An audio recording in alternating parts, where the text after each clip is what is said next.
Good morning, everyone. Welcome to Catalyst Energies. My name is Dee. Thank you for joining me. I'm so grateful that you're here. This is the Daily Medicine Transmission for Friday, April 16th, 2021. Wow. Wow. What can I say? So, caught in the ruins of our own prison. We're going to talk about that today. And we're going to talk about how much that is actually in play right now with everything that we see. So, welcome back to my subscribers. Taking a moment to thank you so much for being here. You are truly the lifeblood of this channel. It wouldn't really be here without anybody else participating. So thank you. If you're new to this channel, welcome, regardless if you're on YouTube or BitChute. It's great to have you here. If you like this content, if you find it inspiring or helpful, just remember that in any way that you interact with this content, you subscribe to the channel, you hit that like button, you share this, you comment in the video, it actually does make an impact on the AI algorithm that decides and distributes this content into a wider base. So if that is something that you feel called to do, it would be much appreciated. So let's see here. Wow, there is a lot to share right now. So we're just it's story time. It's also Casual Friday. I usually get a wake-up call very early in the morning, and I did not get that today. And I suspect it's because I was being given an opportunity to rest and sleep in, because I have something really extraordinary to share with you today as part of our story time for Friday.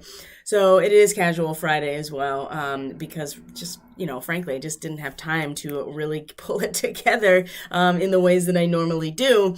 But that doesn't mean that this transmission will not be potent, and that I certainly have not prepared astrologically for what's going on today. Wow.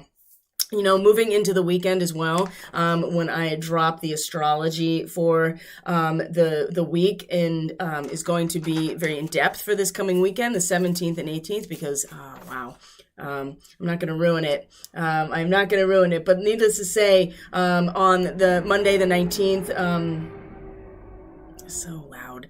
Monday the 19th, Mercury is going to move into Taurus, and our communications, our thought processes, ideas, our reality, the way that we interact with the immediate environment is going to start substantiating as well. So, and then on the 20th is our first quarter square. So that'll all be in the astrology report. You can access that through my Subscribestar platform. There is a link in the description box below. For $3 a month, you will get access to all of the astrology content, including the weekly astrology reports and the lunar quarters, the full moon, the new moon reports, and any special reports that have to do with, certain astrological events, the equinox, the solstice, eclipses. We have eclipse season coming up soon, and that's available for you in Subscribestar. So you just go to the link in the description box and it takes you there, and you can subscribe through that platform. Okay, so story time, shall we? Let's tell a story, because it is so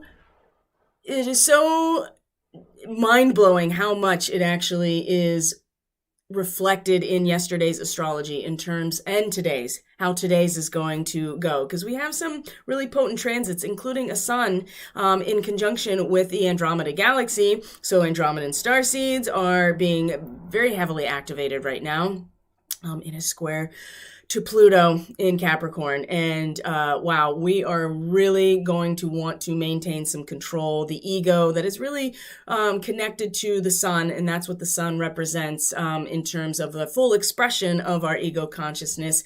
And the ego is not a bad thing. It's not negative. It is a part of who we are, and it does protect us, and it does encompass the fullness of who we are in this life, in this material existence. It is the part of our psyche that most interacts with the world around us, and so our expression of self does come through that channel.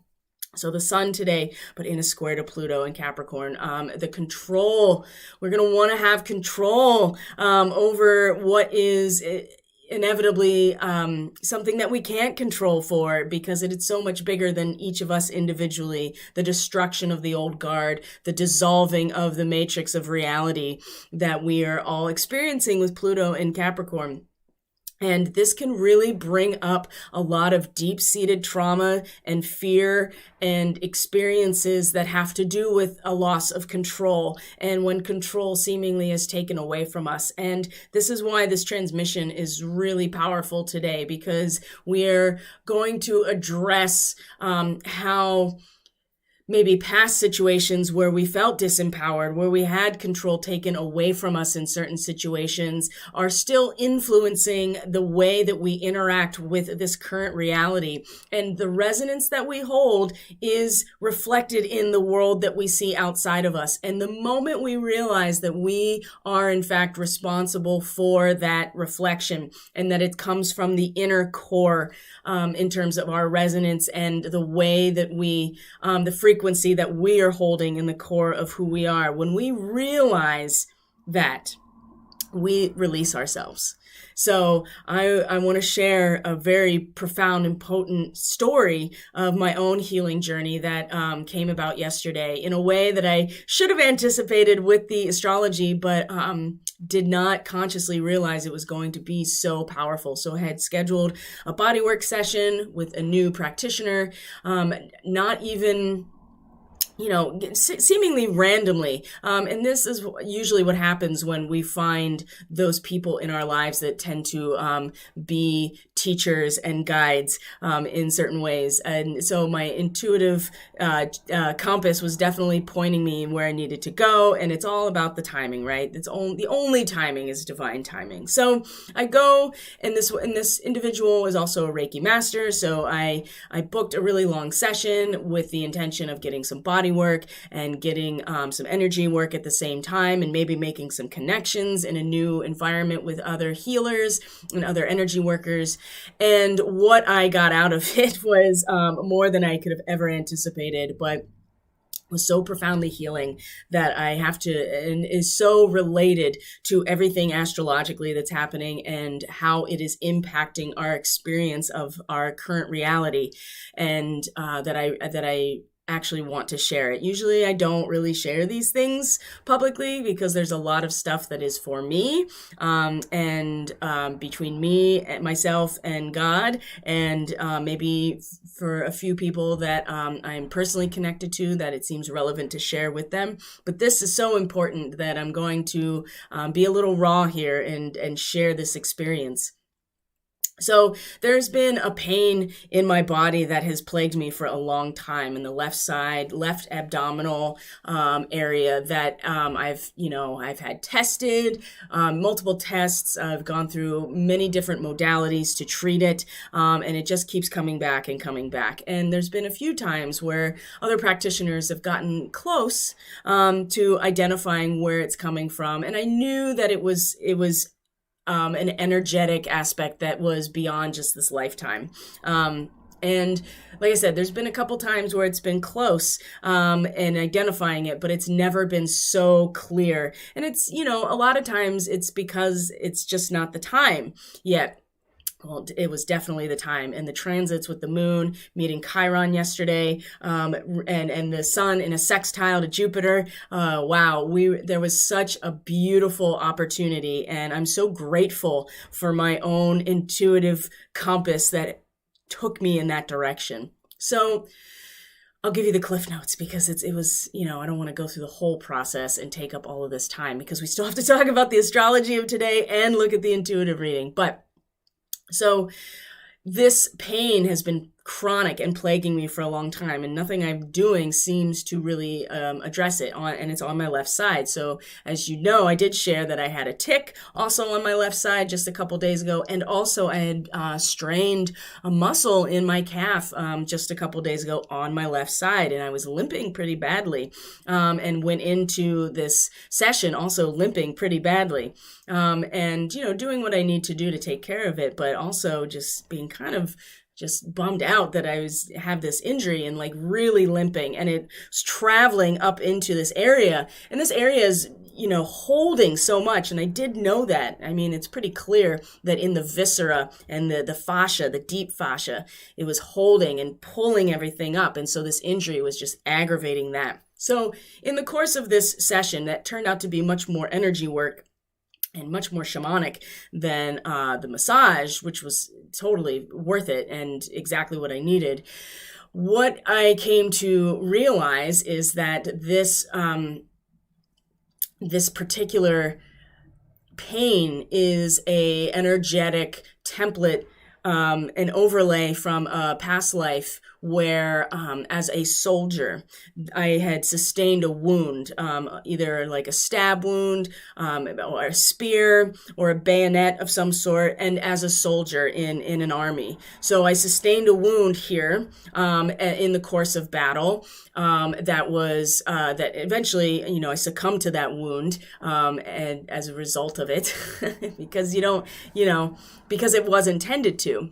And in the regression, what I did was as this soldier, went into a home in the woods and encountered a family I was not supposed to be there, or I was definitely not welcome there, because it turns out that I was the enemy to them. And not only was I the enemy, but they had a family member or family members in their family that had been killed by the side that I was on, that I was fighting for. And so, but I was injured and I made my way. And if you can just imagine having this really, really bad injury in this part of your body, this lower abdominal, like right above the pelvis, the limp was so substantial that it just was like, oh wow. And the way I'd been limping around the last like couple of days, really, it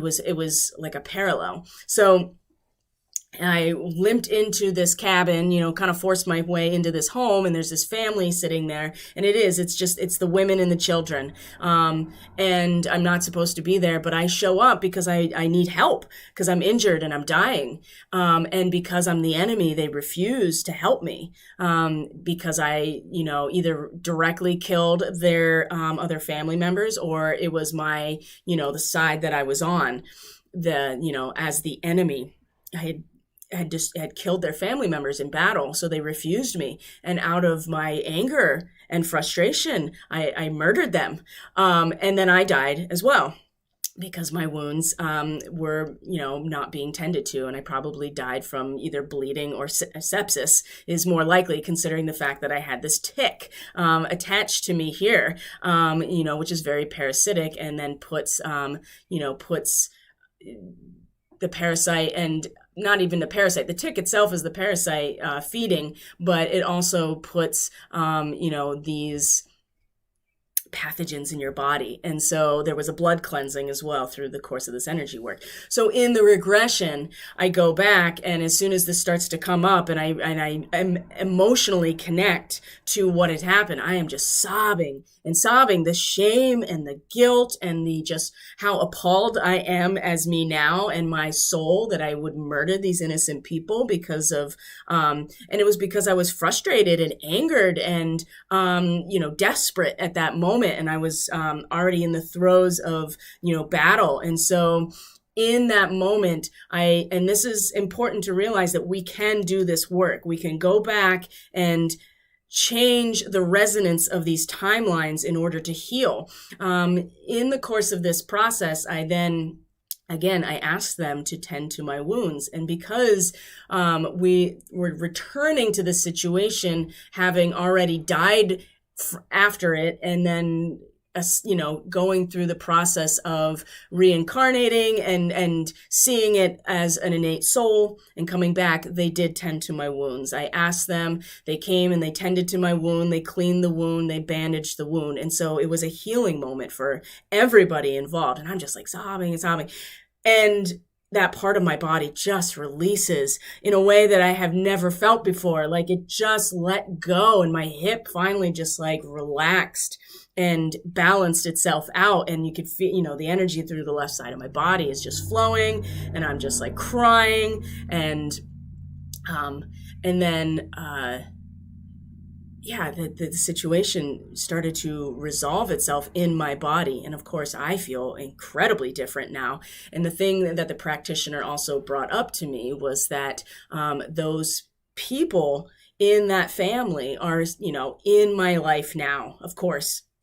So the burden of my responsibility and the what I feel responsible for towards those people is now going to shift and change. And so I'm curious, and I have some ideas, but I don't want to superimpose too much of my conscious mind onto the situation and allow it to unfold. But I am suspicious of who these people might be, and what role they play in my life. And so that now knowing that it will, in fact, start to unravel in this lifetime. And so releasing all of that guilt and the burden of responsibility of a lifetime that I'm not part of anymore is a big part of our work. And also to realize that that situation, for instance, has been a prison for my own soul, because I'm not able to let the creative element really move freely through me, because I am bound by all of the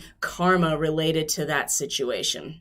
So that's the story I want to share. It's very personal, but it really reflects very strongly what so much of what's going on right now is really about, which is about the inner healing that we have to do, the trauma from past lifetimes that we have to address. And with so much of the energy yesterday, if you haven't listened to the transmission yesterday, I really encourage it, because it talks so much about all of this unresolved trauma and how we can use it to a certain extent to heal. And once we heal those aspects within ourselves, we start to realize and we start to see the shift in our own resonance patterns start to be reflected back to us outside of us now. And this is really a big part of the work that we all have to do. So with that in mind, let's start looking at the chart, because this sun in a square to Pluto today is really going to challenge this aspect. And so let's minimize my face here. All right. And we're going to look at some more fixed star energy as well. All right. And I see here. Let's see if that works. It does. Okay, guys. So here is today's chart. Now, there's a couple things. Let's just start here. Oh, I meant to start here because the moon is in a conjunction very early in the morning here. With the North Node, okay? And the position that the North Node is in right now in Gemini represents a total liquidation of our past. In order to move forward into the future, we have to let go entirely of everything that we've come from, okay? So now you're already seeing that the moon, our subconscious, our intuitive channel, our psychic link, and the core of our power, and really the way that our consciousness is structured and expressed, right? The moon meeting the North Node, which is drawing us towards our soul's evolution, where we are meant to be going in order to learn in this lifetime. And so part of it is completely letting go of our past in order to move forward. This is the energy that we are really being drawn towards collectively in order to learn. And the moon passing this point is making it very personal. It's bringing it right into our personal intuitive experience and is in some ways psychically connecting to it and activating it within our own energetic matrix, okay, within us. And so letting go of the past, okay, total liquidation of the past, as opposed to the South Node, which is about bringing together bringing these aspects together into a noble ideal. And as we're going to see with the intuitive message, as much as we have mastered that energy with the South Node, our karmic mastery, it is only meant to provide the momentum forward rather than what is the direction we are headed. And I'm going to explain this further as we go along. So we do have this conjunction with the South Node, and then we move forward today. And then we see that the moon is going to be in a trine. Oops, I passed it. Is in a trine to Saturn in Aquarius today. And this also is a direction. Let's see here. Let me get my notes out.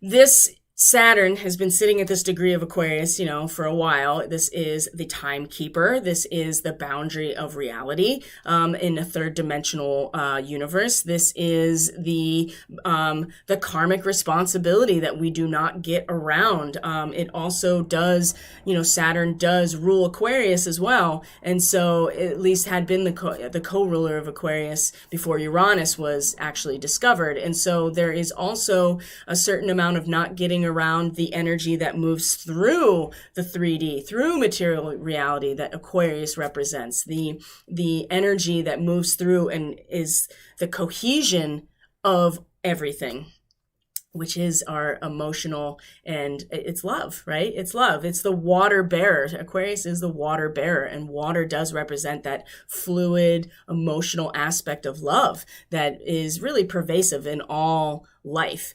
So we, again, in individual fulfillment, right? Gemini is, for all of its communication and travel and ideas and data, it also is about our skill set and mastering our skill set, our individual skill set, and technical skills, right? That's what language and learning and the left side of the brain really does rule. So individual fulfillment in performing a social function in order to inspire other people. Well, whereas Saturn is the barometer, right? The instrumentation that we all hold within us that will give us a causal, a way to measure causality, right? A natural progression of causality. And it's the instrumentation that we can access. And so the moon is in a very structurally supportive connection to Saturn, and this is going to give us a lot of really firm emotional grounding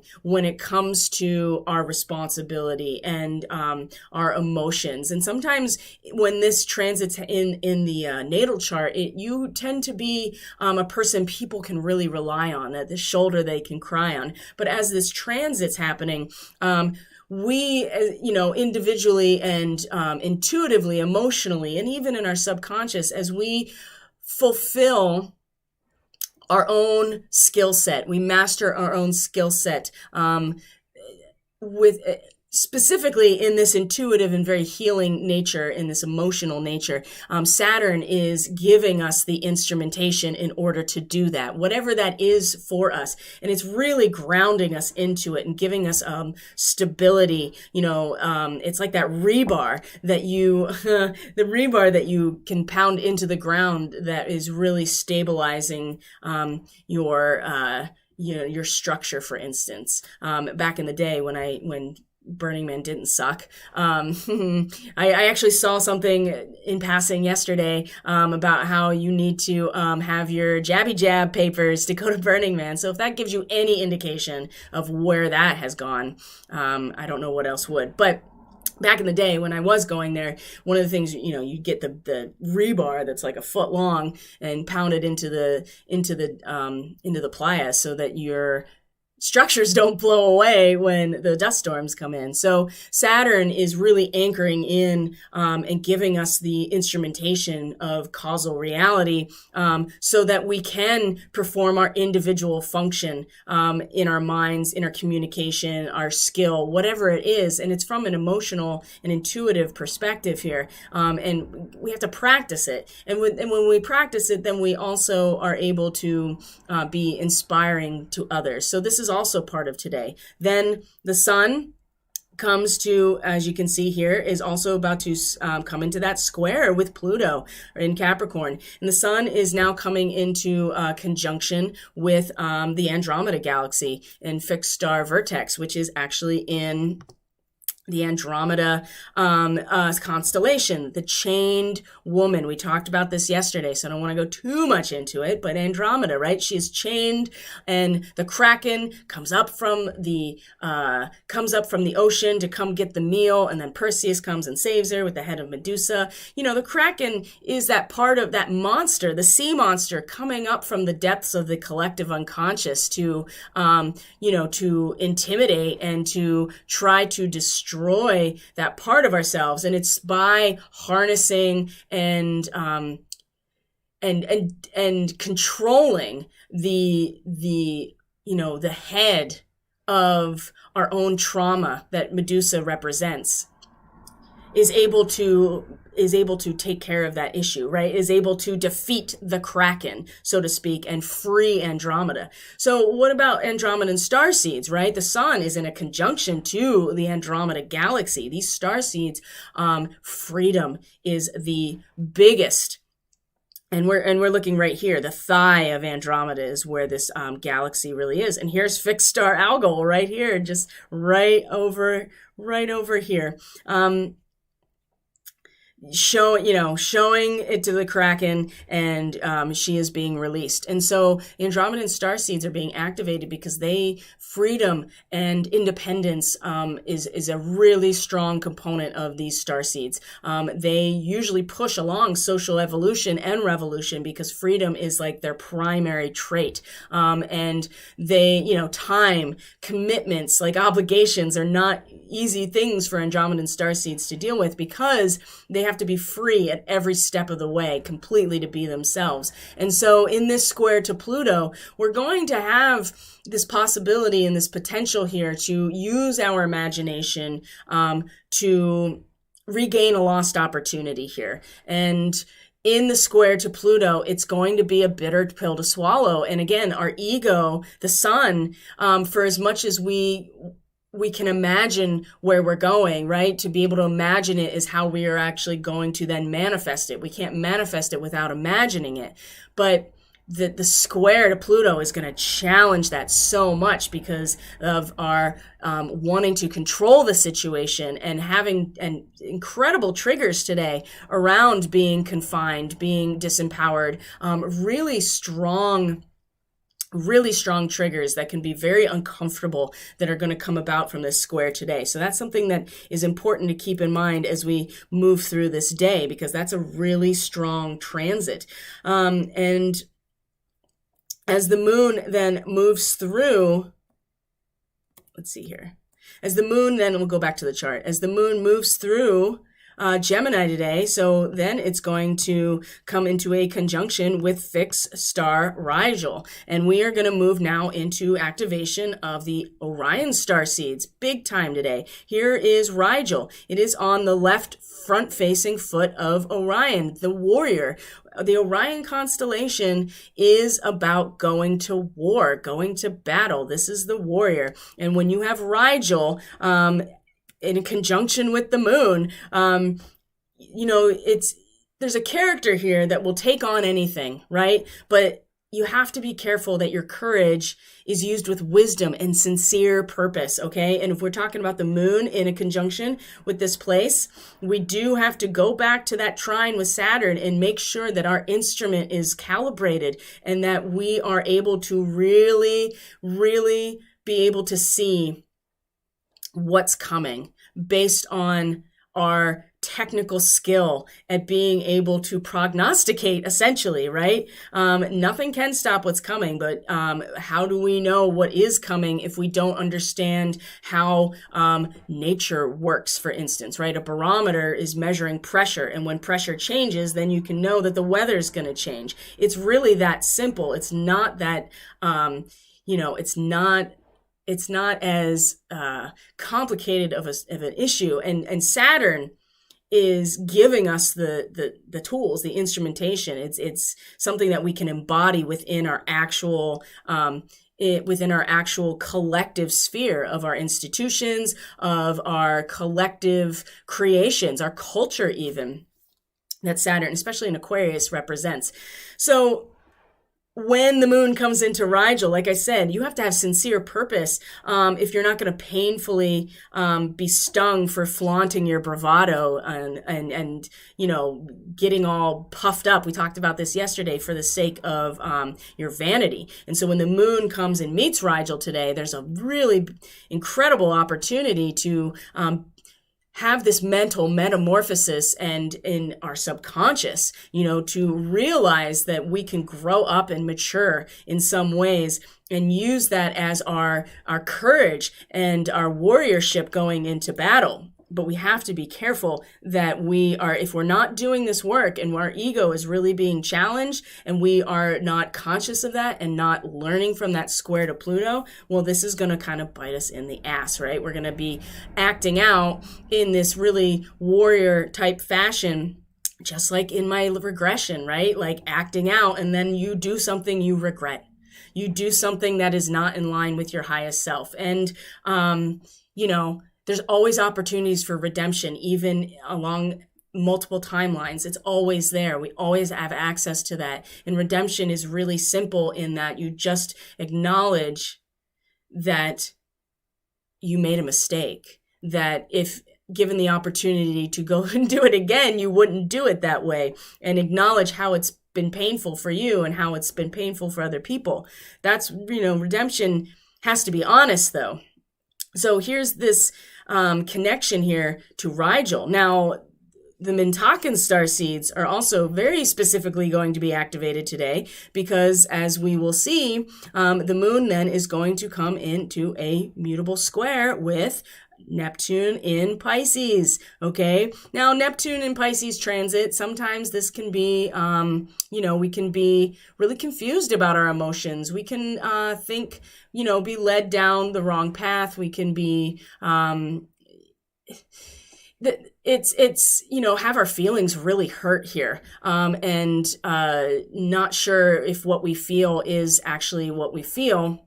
And there's a lot of, but the other thing too is we can feel very emotional, and it's really important to allow those emotions to come out. This square, especially a mutable square like this, is always an opportunity to learn something. And so how we feel, and when it comes to our immediate environment, the information that we are engaging with subconsciously, the ideas that are coming in, the thought forms that are coming in, that Gemini archetype, when it comes in and comes into this square, it's going to be, here we are right here, in conjunction with fixed star Mintaka, right here on the belt of Orion. So the belt of Orion is what has been, traditionally known as the protection. And thing about Mintakan starseeds and Mintaka in general, the star system of Mintaka, the planet that was habitable, and I say was because it was destroyed. And so the Mintakan starseeds don't really have a home that they would go back to. Now, this is a very, very beautiful crystalline resonance that these starseeds hold. The oceans on Mintaka are like healing waters, okay? And it's very, like I said, it's very healing. And so you can go back to these places, even in past lives, and immerse yourself here. And these starseeds in particular really hold that resonance. So they are like crystal children sometimes. They're not the indigos, which is interesting because it is on the belt of Orion, which is the warrior archetype. And the Orion starseeds in particular do hold this very competitive, dualistic resonance, in their mastery of their willpower and self-discipline. The Mintakan starseeds, where they've come from is a place where you can go for healing, these healing waters, and healing on many levels. And there is a protection that is afforded when you do this because you are reinforcing in some ways your own crystalline lattice when you go into these waters. So the Mintakan starseeds, of course, are going to be, especially going to be brought up. So if you know you're a Mintakan starseed, this is going to be a transit that you are going to feel really strongly today, and it's in a square to Neptune.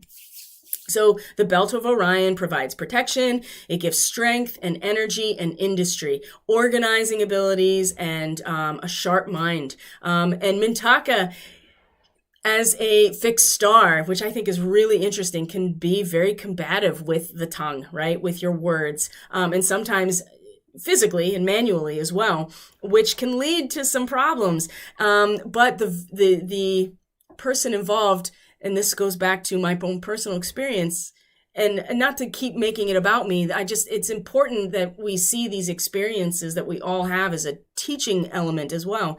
Although the person may be convinced that what they're doing is all for the right cause and is the reward in heaven will compensate for the suffering that they've brought about.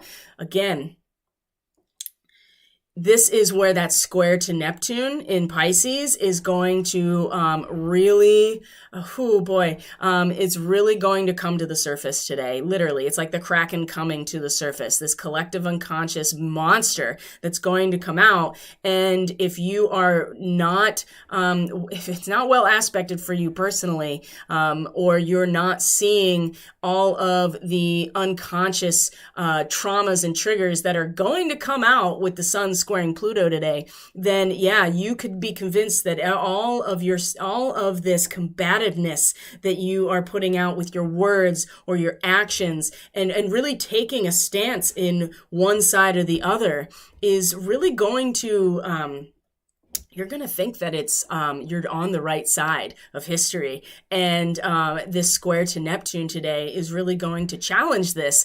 And if we can really sink into this square, and for as much as it might be uncomfortable and really hurt our feelings, it also is giving us the opportunity to really get emotional and to let those emotions flow. And we can look to Mintaka and the Mintakan starseed resonance as an opportunity to heal that suffering, to heal that perspective, to go into those healing waters and allow the reinforcement of our own crystalline structure to be the protection, as opposed to using our words and our battling as the protection as well. So there's a lot of stuff going on today that is so potent that if we do not engage it, and it's a challenge because we want to think we're right? And we will do things that are abhorrent. And that became really clear to me. And even if we don't think they're abhorrent, but we're still holding the resonance within our field, it will still be reflected. And this is, now we're going to move into the intuitive reading, because this is where we're going to see here that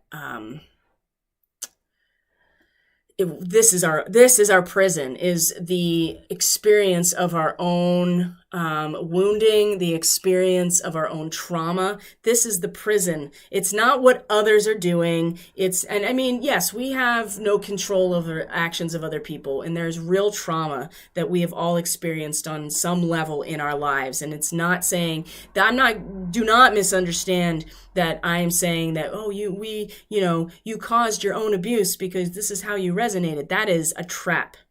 That is a trap to keep you in the trauma loop, okay? What I'm saying is that we don't have control over those things, and those people have their karma to contend with, and the reality that they have to experience as a result of that. And they have every chance to heal from it, just like we have a chance to heal, from our trauma that has been the result of somebody else's actions that are towards us. But it's our resonance around that whole thing, the way that we interact with that situation, how we engage with it, that is really the trap that we keep ourselves in. And so when we release ourselves from that and we engage in a healing process that reinforces our crystalline structure, reinforces the geometric pattern of our individual energetic template, right? We actually use Orion's belt as actual protection in that way. Then there is, we have everything that we need. And it's really, we are caught in the ruins of our own prison collectively. And this is what we need to deal with collectively. It's not going to come by saying it's their fault, we got to lock them up. And yeah, people need to be held responsible within the rule of law. And that adjustment will be made, and is being made. But it's not going to come about in the way that we want until we deal with ourselves and our own self-imposed prison energetically. So let's look at this reading and go from there. So we have the art of alchemy as a reversal, right? This is the south node in a opposition to the moon, right? Rather than coming together, there is a splitting apart. And when you split an atom, there's energy release too. And sometimes you have to split apart and totally liquidate your past in order to then come back around to a new understanding. So the causality here is this total liquidation, this separating, right? To breaking it down first rather than bringing it together in unification, because we are obviously struggling with this in a collective way. We have adjustment at the heart of the matter, the justice.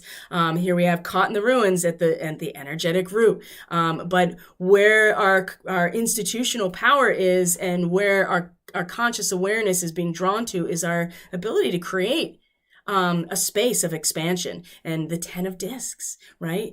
Wealth, everything we need in a material way. So let's get into this, shall we? Here's our art, right?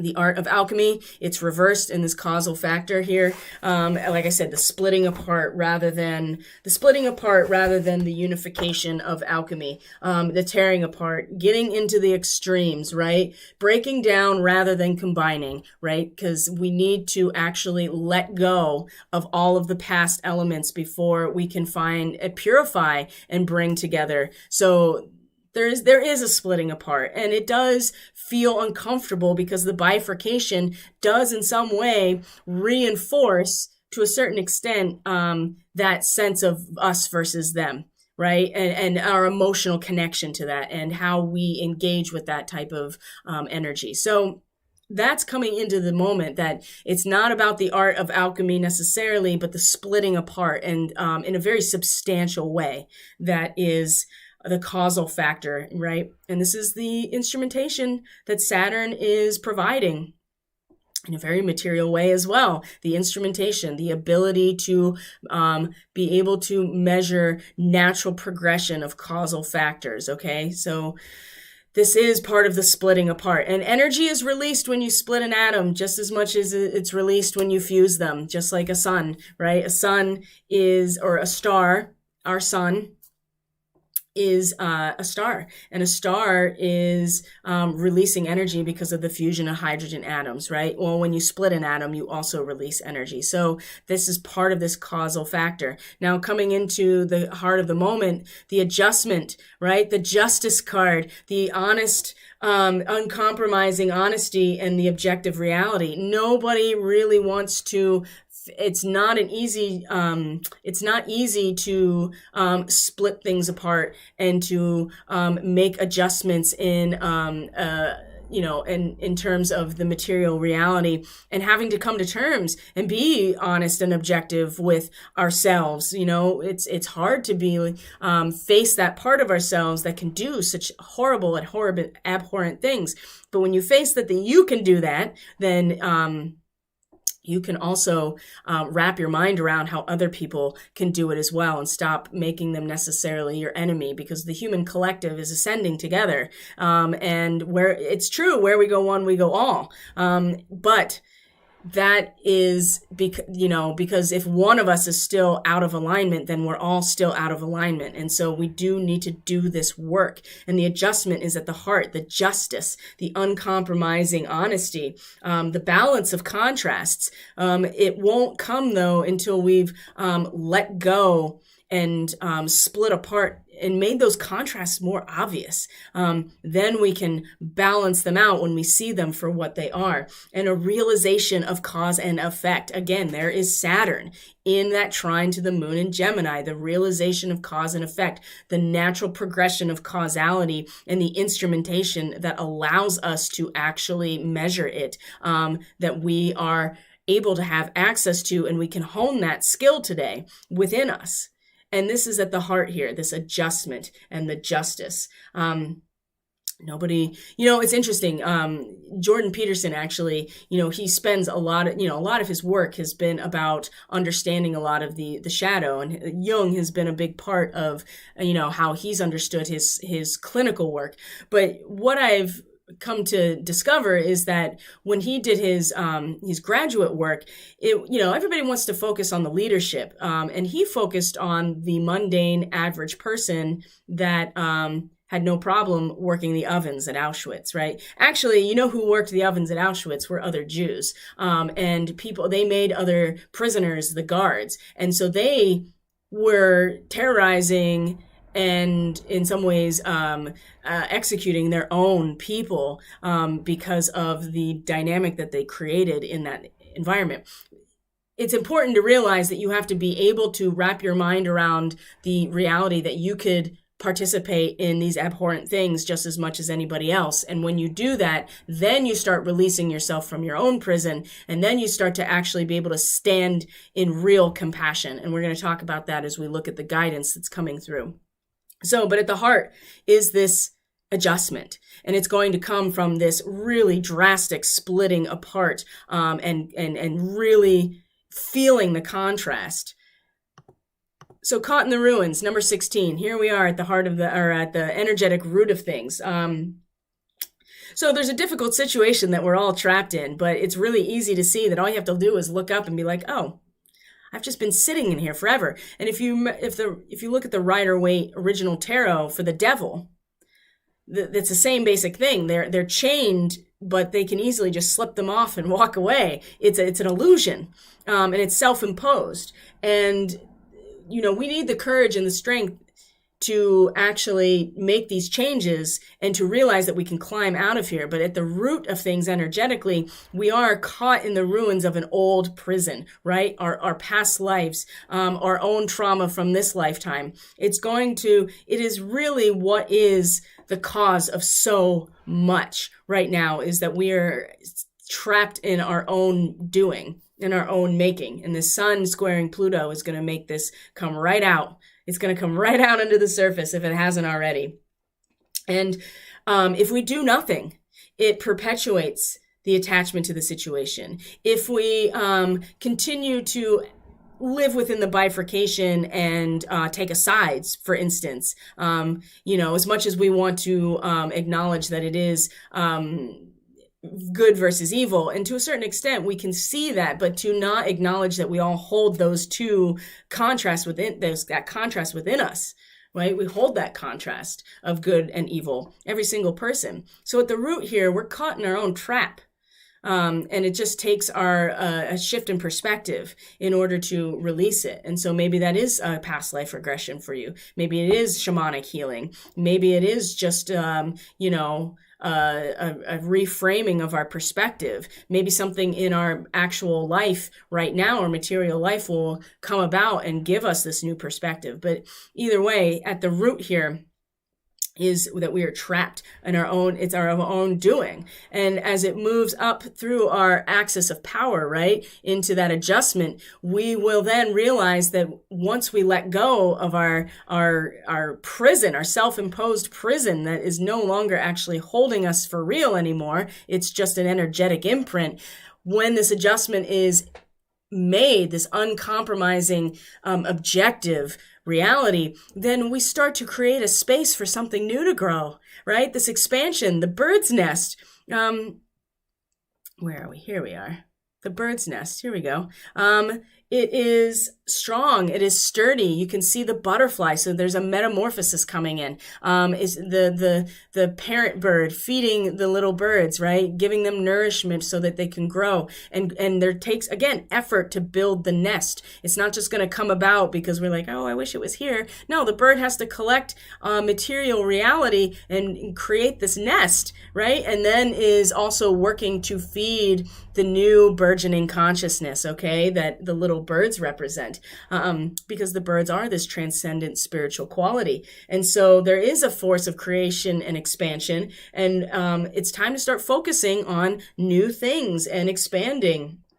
But there does need to be effort involved. We have to create the container. We have to put it in a safe place. We have to actually feed the new thoughts that are coming in. We can't, because otherwise we just go right back into our prison, right? We just fall back in. So this is saying that we have to actually put some effort and some awareness into creating this space for expansion of something new to come in. And then the effect here is the 10 of discs, the wealth, in a very material way. Mercury in Virgo, right? This is the culmination point of all of the work that the hermit does, of all of this inner work. And so there's an adjustment. We create a space for something new. And then all of a sudden, here is the wealth, all of the riches that come about as a result of our work, right? The 6th house in Virgo is the works. What are we doing on the daily in a material way to purify ourselves, to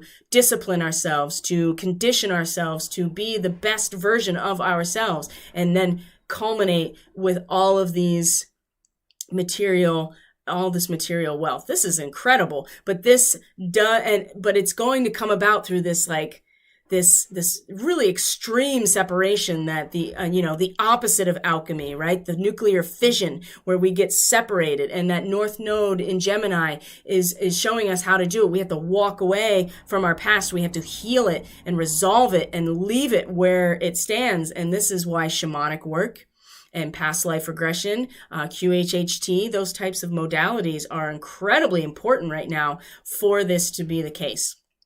And if we want to actually not go into an Aquarian hell once Pluto comes into Aquarius in, when is that going to be? 2024?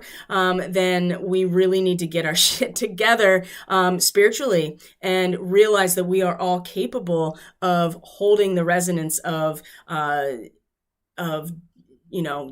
evil, essentially, what we would consider evil. And if you are not in that frame of mind, if you can't consider how you may do that, then you have some work to do. And we all do. That's the thing. And so again, that moon in conjunction with Mintaka can be a really healing moment in that square to Neptune. That's really going to bring out a lot of these really hurt feelings and a lot of tender feelings. But it also is going to be very cleansing and healing if we can just submerge ourselves in that situation and see it for what it is. So here's some guidance here along the way and some support. Number 1, the King of Scrolls. Reversed. Maybe we need to reconsider some of our ideas here. Maybe it's time that we realize that we're overthinking this situation, and our thoughts, maybe our ideas, our perspective on things, maybe we are not as sure of ourselves as we thought. I can attest to that. And, we might be losing a position, but in the meantime, maybe it's time to start listening a little bit more and being more compassionate towards the people around us, and realizing that you can still have an objective and detached perspective and be compassionate. In fact, I think that's probably easier than being empathic, which is really where we're getting into trouble in a lot of ways. It's a superpower, but you have to be a master at it. Otherwise, you just get exploited all day as an empath. And many empaths know exactly what I'm talking about. But the dark side of the empath is to constantly blame the narcissist for their activity and take no responsibility for your own protection and your own mastery. So that is, there's only so much you can be, narcissist. It's just okay, well, what are you going to do about it as an empath? You can't just keep blaming the other person or the narcissist. You have to start taking responsibility for how you're allowing that to happen on a certain level. And so maybe we're going to reconsider some of our thoughts and ideas. And the gorilla is really representing, it says take the time to listen compassionately to your family members, to those you love, maybe somebody you don't agree with. Maybe there's been a separation in your family because of your perspective that now is getting turned on its head, and you've been trapped in your own prison because you are standing very stubbornly in this perspective. So perhaps take some time to listen and realize that the bond between you and your family members, for instance, will decay without nourishment. You actually have to take an active perspective and an active role in nurturing these relationships. And listening is a huge part of communication, okay? Really listening, really hearing people. And you can find freshness, right? And invigorate those relationships by listening and having some compassion. Now, if we're feeling a little bit too tender about it, We have the condor here. You're too enmeshed in this situation, so take a step back and see the bigger picture, okay? The condor, and we have this three of forces. It is a bird's nest, so we are expanding and we're feeding these new ideas. But it's important too that we realize that we may be too close to really to discern what's really going on. And again, this is how psychological operations are activated and function, because we're too enmeshed, right? And it's important that we practice detachment. And, there's a guilty feeling of when you think that you're not doing enough. And so you immerse yourself in the situation, but it's really not doing anything except just reinforcing your trap, right? You're too enmeshed. Fly out of that self-imposed prison. Realize that the most important work you can do is addressing your own shit and how it's impacting the way that you treat other people and how it keeps you just trapped. Okay, and have some objective compassion, right? So this is some really good guidance. And again, we are creating a space for these new ideas. And you can envision that this condor is where you're headed. These little birds are just babies, but they are eventually going to grow into full-grown spiritual transcendence. And so we want to create a space for that. And we have everything that we need to do that. So we can envision that, right? We can connect to that, and we can realize that we may be too close to the situation. So again, if we want to listen and be compassionate, we can detach a little bit. And again, here's the empath. Take yourself out of the situation a little bit and stop taking everything so personally. Now, again, the moon in a square to Neptune is going to be a very tender feeling, but the moon is in Gemini, so we can have some detachment emotionally in the situation to really get something out of that situation. And then we have the One of Scrolls. Now it's upright, on track. I kept trying to put it back, actually, because it would pop out in a weird way. And I'm like, that's not right. And it just kept coming out. And I was like, okay, I guess we're on track. It's time to decide and time to get on the train, right? You want to be able to, you have to make a commitment to your own progression. And the condor is going to give you... the condor is going to give you this perspective to do this, but it also is going to give you the ability on some level to be like, yes, at the very least, I'm going to step onto this track and know that I'm expanding on the container for something new to come in, right? It's important that we at least make that decision. So we are reconsidering some of these really strongly held perspectives right now, and maybe giving ourselves the opportunity to listen compassionately to those that maybe we feel at odds with. And we can at least make the decision to step onto the train, right? And accept that creating a space for something new to grow and to transcend spiritually is the right track. And we might not know exactly when we're going to get there. We don't know what we're going to see on the way. We don't know who we're going to sit next to on that train, but we know that we have the ticket, and it's important that we at least make that commitment. Maybe on a new, we're going to a new location. That's the whole point. You get on a train, you're going somewhere new. And so we accept that we're going somewhere new. So it's intense, guys. This is an intense transmission. I'm feeling it so much right now in my body. I'm like kind of almost leaving it. So I'm going to end the transmission here so I can reground myself. You guys have a great weekend. Like I said, the lunar quarter astrology report is going to be posted later, and it's going to be for my Subscribestar patrons. So you want to go to Subscribestar, you can go in the description box below, find the link. It's $3 a month, and it gets all the astrology that I am giving and creating and presenting. So that's how you can, especially this weekend. Wow, this weekend it just keeps building and building and building. So And there's a lot here. There's a lot here to trigger us, but there's also a lot here that we can work with to make adjustments and to find that we have everything we need to move forward. So I love you guys. Thank you so much for being here. I appreciate every single one of you. Take care of yourselves. I'll see you on Monday for the Daily Medicine. Take care. Bye.